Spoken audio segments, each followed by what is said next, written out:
Hello বন্ধুরা, আজ একটি দুঃখের ভিডিও নিয়ে আসলাম আপনাদের কাছে। খড়িবেড়ে রোডে একটি ভীষণ বড় অ্যাক্সিডেন্ট হয়ে গেছে। এই ঘটনাটি হলো সকাল 7টার দিকে।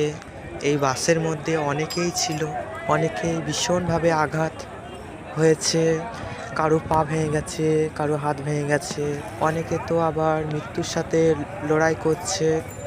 আপনারা সকলেই ভগবানের কাছে প্রার্থনা করো যে সকলেই যেন সুস্থ হয়ে বাড়ি ফিরে যেতে পারে। এখনকার মতন এইটুকুনি। আপনারা ফুল ভিডিওটি দেখুন। এখনকার মতন চলি। Bye bye.